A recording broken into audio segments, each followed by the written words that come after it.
Friends, good morning. आज है 30 जून 2024 से बनने वाले करंट अफेयर के जितने भी इंपॉर्टेंट क्वेश्चन हैं सबको हम इस वीडियो में डिस्कस करेंगे और हर क्वेश्चन से जुड़े इंपॉर्टेंट फैक्ट आपको बताएंगे और लास्ट में आपसे एक क्वेश्चन पूछेंगे, उसका आंसर आपको कमेंट बॉक्स में बताना है। तो चलिए शुरू करेंगे। देखेंगे हमारा पहला क्वेश्चन। और इससे पहले फ्रेंड्स, अगर आप हमारे यूट्यूब चैनल पर पहली बार हैं तो चैनल को सब्सक्राइब कर लीजिएगा, वीडियो को लाइक कर दीजिएगा एंड शेयर करिए। और यदि इसकी पीडीएफ चाहिए तो वीडियो के डिस्क्रिप्शन बॉक्स में टेलीग्राम का लिंक दे दिया गया है, वहाँ पर जाकर आप टेलीग्राम ग्रुप ज्वाइन कर लीजिए, वहाँ पर आपको इसकी कंप्लीट पीडीएफ मिल जाएगी। तो चलिए देखते हैं हमारा पहला क्वेश्चन। हमारा पहला क्वेश्चन है, हाल ही में अंतर्राष्ट्रीय सूक्ष्म लघु मध्यम उद्यम दिवस कब मनाया गया? भी रिसेंट में ही अंतर्राष्ट्रीय सूक्ष्म लघु और मध्यम उद्यम दिवस मनाया गया। तो इस क्वेश्चन का राइट आंसर हो जाएगा ऑप्शन डी, 27 जून को। अंतर्राष्ट्रीय सूक्ष्म लघु और मध्यम दिवस 27 जून को मनाया गया। अब देख लेते हैं अब तक जो भी जून में इम्पोर्टेंट डे मनाए गए सबको यहाँ पर रिवाइज कर लेते हैं एक बार। 1 जून को विश्व दुग्ध दिवस मनाया गया। 2 जून को तेलंगाना का स्थापना दिवस मनाया गया। 3 जून को विश्व साइकिल दिवस मनाया गया। 4 जून को आक्रामकता के शिकार मासूम बच्चों का अंतर्राष्ट्रीय डे मनाया गया। 5 जून को विश्व पर्यावरण दिवस मनाया जाता है। 6 जून को संयुक्त राष्ट्र रूसी भाषा का दिवस मनाया गया। 7 जून को विश्व खाद्य सुरक्षा दिवस मनाया गया। 8 जून को विश्व महासागर दिवस के रूप में मनाया गया। 9 जून को विश्व ये प्रत्यायन दिवस और ये अंतर्राष्ट्रीय अभिलेखागार दिवस मनाया गया। 11 जून को अंतर्राष्ट्रीय खेल दिवस के रूप में मनाया गया। 12 जून को विश्व बाल श्रम निषेध दिवस मनाया गया। 13 जून को अंतर्राष्ट्रीय एल्बानिज्म जागरूकता दिवस के रूप में मनाया गया। और उसके बाद ये 14 जून को विश्व रक्तदाता दिवस मनाया गया। 15 जून को विश्व बुजुर्ग दुर्व्यवहार जागरूकता दिवस मनाया गया। 16 जून को अंतर्राष्ट्रीय पारिवारिक प्रेषण दिवस के रूप में मनाया गया। 17 जून को विश्व मरुस्थलीकरण और शोखाय रोकथाम दिवस के रूप में मनाया गया। 18 जून को सस्टेनेबल गैस्ट्रोनॉमी डे मनाया गया। 19 जून को संघर्ष और यौन हिंसा के उन्मूलन के लिए अंतर्राष्ट्रीय दिवस के रूप में मनाया गया। 20 जून को विश्व शरणार्थी दिवस मनाया गया। ये इंपॉर्टेंट है, शरणार्थी दिवस याद रखिए। कब? 20 जून को मनाया गया। 21 जून को अंतर्राष्ट्रीय योग दिवस और विश्व हाइड्रोग्राफी दिवस मनाया गया। 23 जून को संयुक्त राष्ट्र लोक सेवा दिवस और अंतर्राष्ट्रीय ओलंपिक दिवस मनाया गया। 25 जून को अंतर्राष्ट्रीय नाविक दिवस के रूप में मनाया गया। 26 जून को ये नशीली दवाओं के दुरुपयोग और अवैध तस्करी के खिलाफ अंतर्राष्ट्रीय दिवस के रूप में मनाया गया। तो ये थे अब तक जो भी जून में इम्पोर्टेंट डे मनाए गए। अब देखते हैं हमारा नेक्स्ट क्वेश्चन। हमारा नेक्स्ट क्वेश्चन है यहाँ पर, उत्तर प्रदेश का पहला बायोप्लास्टिक पार्क किस स्थान पर स्थापित किया जाएगा? यूपी का पहला होगा, इसलिए इम्पोर्टेंट है। बायोप्लास्टिक पार्क किस स्थान पर बनेगा? तो इस क्वेश्चन का राइट आंसर हो जाएगा ऑप्शन सी, लखीमपुर खीरी में। अभी रिसेंट में ही ये लखीमपुर खीरी में, उत्तर प्रदेश के लखीमपुर खीरी में ये यूपी का पहला होगा बायोप्लास्टिक पार्क बनाया जाएगा। तो अभी रिसेंट में ही ये उत्तर प्रदेश सरकार ने जो भी प्लास्टिक उत्पाद हैं ये उत्पादों के कारण होने वाला जो ये पर्यावरण प्रदूषण है, इसकी समस्या से निपटने के लिए राज्य में एक ये बायोप्लास्टिक पार्क स्थापित करने की घोषणा की है यूपी गवर्नमेंट ने। अब तक जो भी मतलब भारत में इम्पोर्टेंट पार्क या जो भी मतलब पहले पार्क हैं उनको देख लेते हैं। तो भारत का पहला डिजिटल साइंस पार्क कहाँ पर? केरल कोच्चि में बनाया गया, केरल के कोच्चि डिस्ट्रिक्ट में। और भारत का पहला जियोलॉजिकल पार्क तो ये कहाँ पर? मध्य प्रदेश के जबलपुर में बना है। देश का पहला एआई रोबोटिक टेक्नोलॉजी पार्क कहाँ पर बना है? ये बेंगलुरु में। देश का पहला पूर्ण महिला स्वामित्व वाला एफएलओ औद्योगिक पार्क कहाँ पर बनेगा? ये हैदराबाद में बनेगा। देश का पहला ई वेस्ट इको पार्क कहाँ पर? तो देश का पहला ई वेस्ट इको पार्क होगा दिल्ली में। देश का पहला जेंडर पार्क कहाँ पर? तो ये केरल की कोझिकोड में। भारत का पहला डिजिटल साइंस पार्क ये कहाँ पर? ये केरल के कोच्चि में। और देश का पहला जेंडर पार्क ये कहाँ पर? तो ये केरल के कोझिकोड में। देश का पहला नाइट सफारी पार्क कहाँ बनेगा? ये यूपी के लखनऊ में बनेगा। सैटेलाइट फोन से लैस होने वाला भारत का पहला नेशनल पार्क ये काजीरंगा नेशनल पार्क है, असम में। भारत का पहला रक्षा औद्योगिक पार्क कहाँ बनेगा? ये भी केरल में बनेगा। भारत का पहला वैदिक थीम पार्क ये कहाँ पर बना है? ये बना है उत्तर प्रदेश में और इसका नाम रखा गया है बेदवन पार्क और यूपी के कहाँ पर? नोएडा में बना है भारत का पहला वैदिक थीम पार्क। ये तो अब मतलब ये जितने भी पार्क थे सभी इम्पोर्टेंट थे। अब देखते हैं हमारा नेक्स्ट क्वेश्चन। हमारा नेक्स्ट क्वेश्चन है, हाल ही में किस टाइगर रिजर्व में वनाग्नि की पहली एआई उन्नत प्रणाली शुरू की गई है? अभी रिसेंट में ही ये एक टाइगर रिजर्व में वनाग्नि के लिए पहली एआई उन्नत प्रणाली शुरू की गई है। तो इस क्वेश्चन का राइट आंसर हो जाएगा ऑप्शन बी, ये पेंच टाइगर रिजर्व में, पेंच टाइगर रिजर्व में वनाग्नि के लिए पहली एआई उन्नत प्रणाली शुरू की गई है।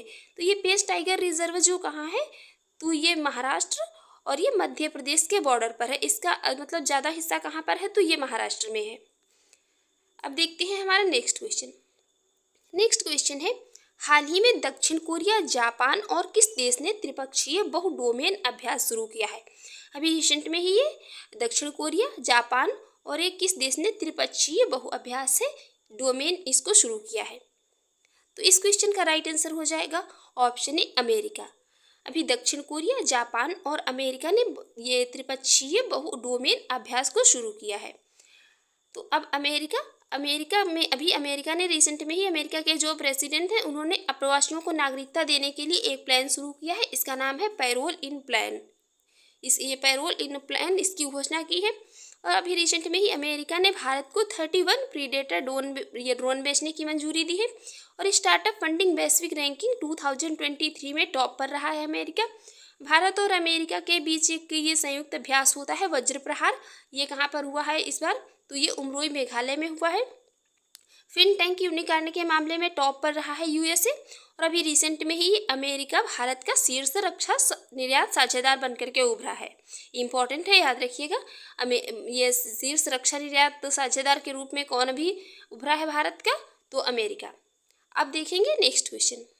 हमारा नेक्स्ट क्वेश्चन है, हाल ही में प्लास्टिक वेस्ट रोड वाला दूसरा मिलिट्री स्टेशन कौन बना है?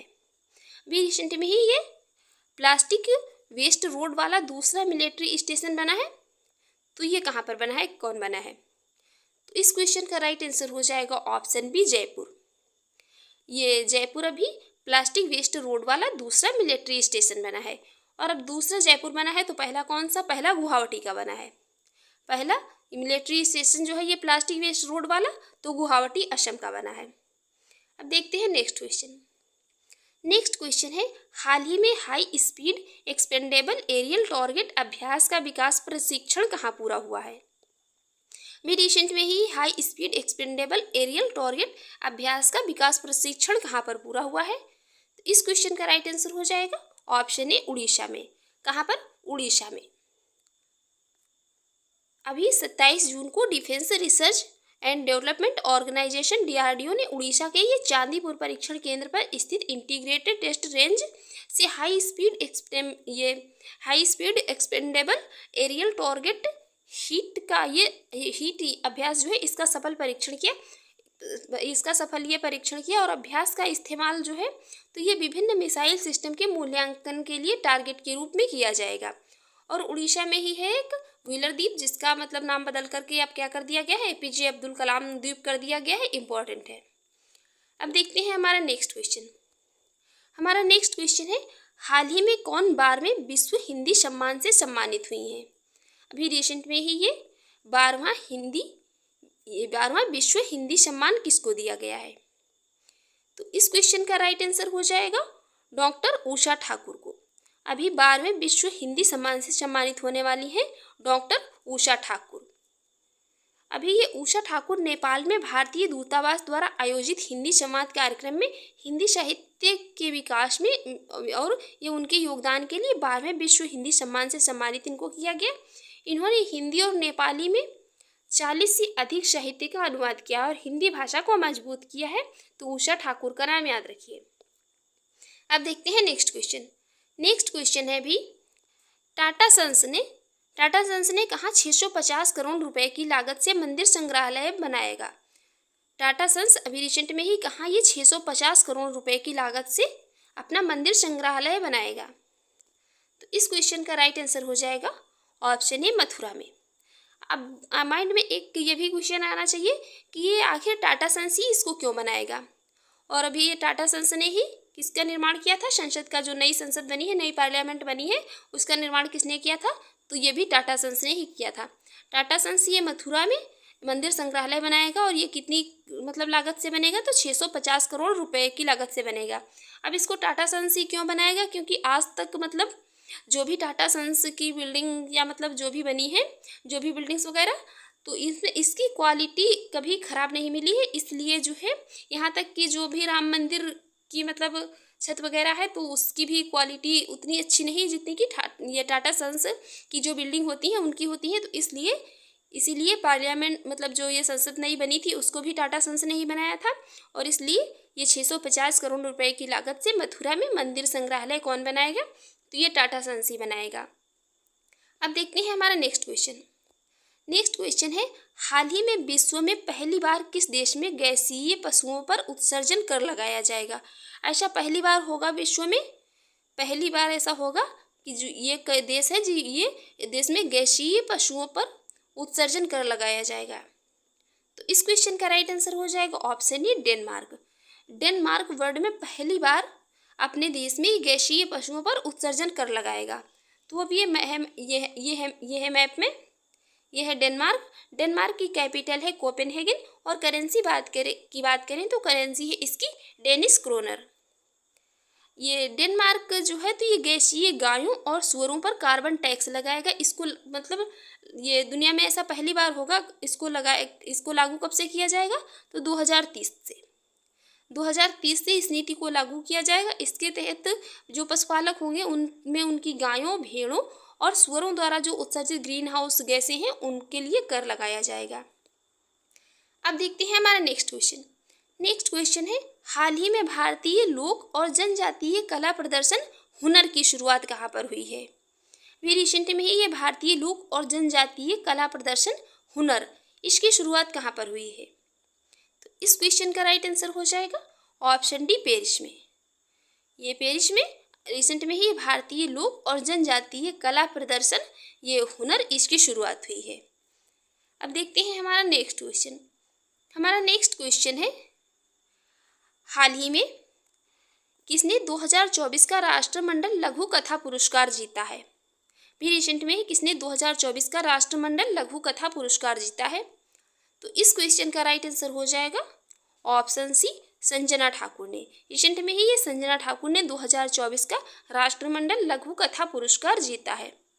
और अब हमारा लास्ट क्वेश्चन, इसका आंसर आपको कमेंट बॉक्स में बताना है। हाल ही में पेन प्रिंटर पुरस्कार 2024 से किसे सम्मानित किया गया है। आपकी ऑप्शन है यहाँ पर अरुंधति राय, अल्पना किलावाला, चित्रा बनर्जी या इनमें से कोई नहीं। इसका सही आंसर आप लोगों को कमेंट बॉक्स में देना है। और ये वीडियो हमारी आपको कैसी लगी कमेंट बॉक्स में ज़रूर बताइएगा। Thanks for watching.